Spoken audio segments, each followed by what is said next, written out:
For the people that are subscribed to me or have watched any of my videos ever, it should be no secret that I am on the autism spectrum. Literally, if you search my name on YouTube, one of the recommended searches is, well, two of them is Max Derrat Asperger's and Max Derrat Differently Wired. My name is synonymous with autism.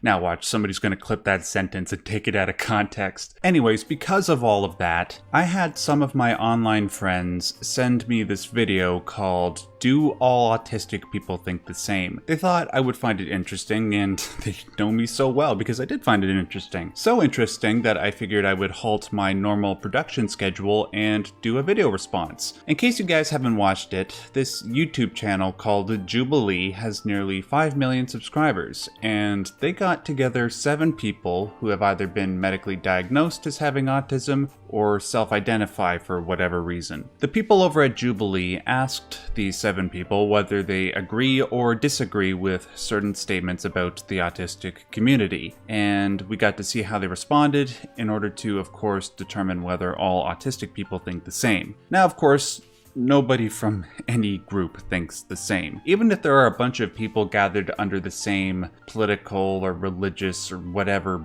banner, the individuals that fall under that banner are just that, individuals with unique perspectives and experiences. The same thing goes for people on the autism spectrum. Even though a lot of our lives seem to follow a similar pattern, sometimes frighteningly similar, the details of those patterns almost always differ. Like, even though people on the spectrum are socially awkward, that awkwardness will express itself in different ways, you know what I mean? You will see the same thing in this video. These 7 people are asked whether they agree or disagree with certain statements, and their responses differ greatly. Even when they share unanimous agreement on something, the reasons why they agree differ. So I figured it might be fun to respond to the things that Jubilee asked these people as an autistic person, and also react to their responses. So let's get started.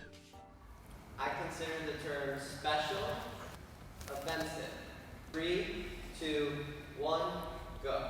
So you can see, for those of you who haven't watched the original video, the 7 of them are asked whether or not they agree with the statement, and they are asked to respond to that statement on a 7-point scale. The further right they go, the more they agree with the statement, and the further left they go, the more they disagree. So before I show you how they respond, I'll just give my thoughts. Do I find the term special offensive? Well, okay, when it comes to the subject of offense, I only take offense depending on the person's intent. There are a lot of people who use derogatory words when they're mad who don't bear any ill will to people who are differently wired. Like, I know a lot of you who are watching this video right now have used the word retarded, and you would never treat a mentally handicapped person differently. I've even been around people who use the word autistic in the same way people say retarded, and I'm not offended because I know what their intent is. Now, in regards to the word special, I would never use it. I don't hear people say that word very often in a way that isn't derogatory, but I know that there are circumstances where people just say special because they know of no other word to use, right? So I don't know if neutral is a possible response that I can give to this question. Anyways, let's just see what some of their responses are.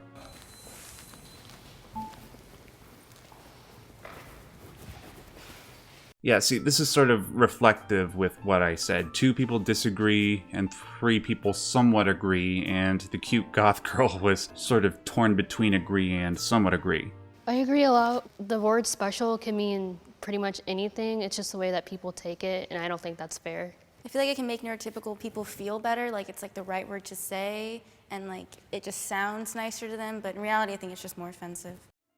Yeah, there are times when people just think that the word special is just accurate and they don't know any better, and unfortunately people get offended. Like, on the real, if somebody said I was quote-unquote special, my first reaction would be to get a tad bit offended, but then immediately after I would just ask, well, what do you mean by special? And then we would go from there. And yeah, if they are being prejudiced towards autistic people, then yeah, to hell with them.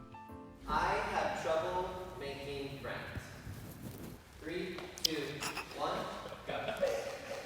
Yeah, I do have a hard time making friends. It's something that a lot of people with autism tend to struggle with. Now, I've only watched this video once, but if I recall correctly, I think 6 of them went to the right side of the room and 1 of them went to the left. Let's just check that real quick.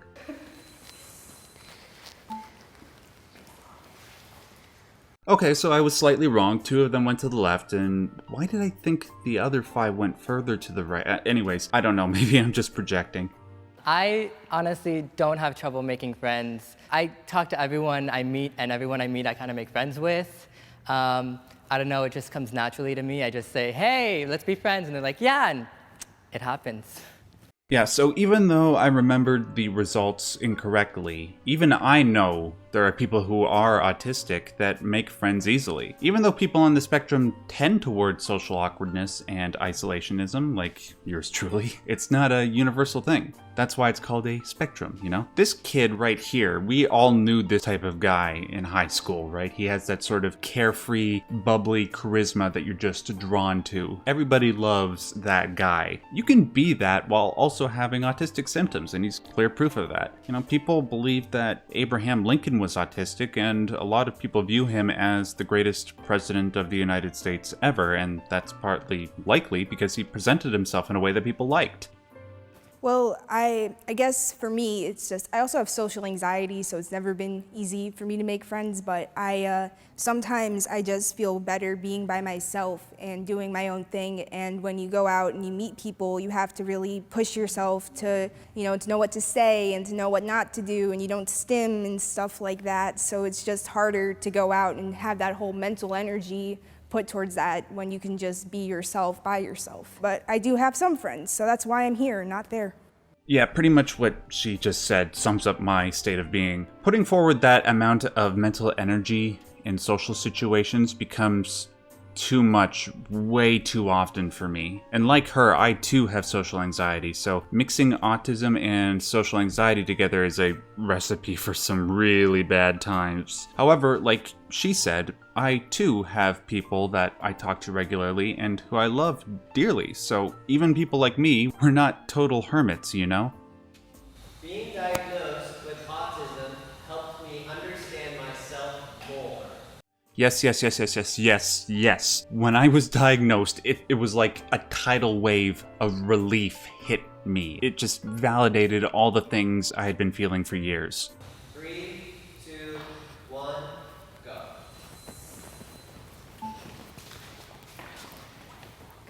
Yeah, see, this is why I always recommend to the people that contact me who are like, hey Max, should I even bother getting a diagnosis? How will it help me? Well, it will help in many ways you might not be familiar with, but one of the most important ways is that it will be like a gigantic jigsaw puzzle being solved for the first time. It bothers me when people pity me. Yeah, it does. I don't need pity, I just need people to understand. I can function well if I can just get the right people to cut me some slack. Like, if I work for somebody and they see me need to leave the room for a few minutes to regain my composure because I'm experiencing sensory overload, then please just let me do that and don't give me crap for it, okay? Or if I don't look somebody in the eye during a conversation, realize that I'm not doing it because I'm not interested in what you have to say. I am always interested. It's just something autistic people do sometimes. 3, 2, 1, go. Yeah, another thing where I share widespread agreement with the people in this video. Yeah, I only said some would disagree because I grew up like really obsessively masking. I don't think people pity me. I think the opposite. I think people have very high expectations of me because I can kind of mask and present that. I think that most people forget I'm autistic and don't treat me with some of the help I need and have a lot less patience for it. And so I don't know how much I'm pitied. More of the time I'm not believed. I understand where she's coming from a little bit, even though I still wish people wouldn't pity me. I grew up also having to mask, or feeling like I had to mask all the time. Interestingly enough, my masking seemed to work best with my parents because I live with them every day, right? I knew what behavior they liked and what behavior they didn't like, so I adapted to that. But whenever I left the house, it seemed like everybody else knew I was autistic because I didn't know how to adapt to them. And that situation lasted nearly 2 decades and it was horrible. And in that sense, I wish people wouldn't necessarily pity me, but just understand what that was like for me and other people who have likely gone through a similar situation. I can't change the way I am, so instead of pity, I want people to try to understand and accept me the way I am. Yep, pretty much. Once you get over the initial understanding phase, it's amazing how fast people can connect and everything becomes, I don't want to say normal, but you know what I mean. So like growing up, people used to like baby me, and now like I look at being 22, I look back and it's like they just should have probably treated me like a normal child. Because that can be a hindrance in itself, people babying you. That can Exactly. be another added knock that you don't, Makes me feel like I can't be my own person. Yeah. Yeah, that's another really good point, because when you pity people, it's like you're ignoring their agency. You're imparting your belief that they can never get out of their bad situation, whatever it is. You're basically saying, oh, that's too bad. Well, good luck. Sayonara, no, we're human beings like you, but we're just different in some ways. We have agency like you do. If you make an attempt to understand instead of pity, you are demonstrating your belief in our abilities instead of your belief that we are doomed because we are born this way. I would rather not have autism. This one is a bit tough for me because I already know how these people responded, and I don't know if I necessarily agree with them. See, my autistic symptoms tend to overwhelm me quite regularly, and the pain sometimes becomes so intense that I wish that I didn't have it, However, I also have to step back from that and respond to that question from a non-emotional place. First of all, if I didn't have autism, would that mean I would have to give up some of the benefits that having autism has conferred to me? Like, would I have to give up my above average intelligence? And by the way, that's not a brag, that's a symptom of having autism spectrum disorder, above average intelligence. Would I have to give up the empathy I now have for differently wired people? Would I have to give up the knowledge I've gained from my trials and tribulations? I don't know. I'm not sure I would want to give that up, because doing that would probably make me lose a large part of my identity. Also, I wonder if maybe I could endure living life with autism if, like I said before, I could just live in a world where people were as aware of what autism is and what it does as people are aware of cancer. What if people were as empathetic to people with mental illness or autism, the problems that you can't see, as they are to people with physical illness, the things that people can more likely see, the things that are more obvious? Would the struggle of autism be greatly lessened? Anyways, I think I probably just have to side with the people in the video. 3, 2, 1, go. I strongly disagree because if I didn't have autism, I wouldn't be the same exact person. Yeah, so she's validating my rational side. I feel connected to other people on the spectrum. Oh, absolutely. Yes. Every time I talk to somebody on the spectrum, I feel like I am talking to a duplicate version of me. See, like, we'll talk, I share one of my life stories, the other person tells me that my life story is almost exactly like their life story, and then we hold these highly intellectual conversations without having to worry about our body language. It's honestly just great. In fact, it's so great that I actually choose to connect with other people on the spectrum every day. It's part of what I do on YouTube. And I generally hate any type of social interaction, but yet I love talking to these people. I have a Discord server with hundreds of people on the spectrum, and we therapeutically chat with each other all the time, and it's awesome. It makes us feel less alone. It makes us feel like we can get through what we're dealing with. It's like one giant family, really. That's what it's like, and I love it. 3, 2, 1, go.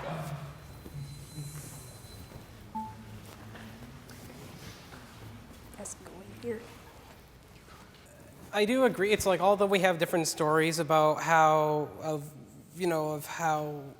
of autism, I believe that where we can relate to each other and still like,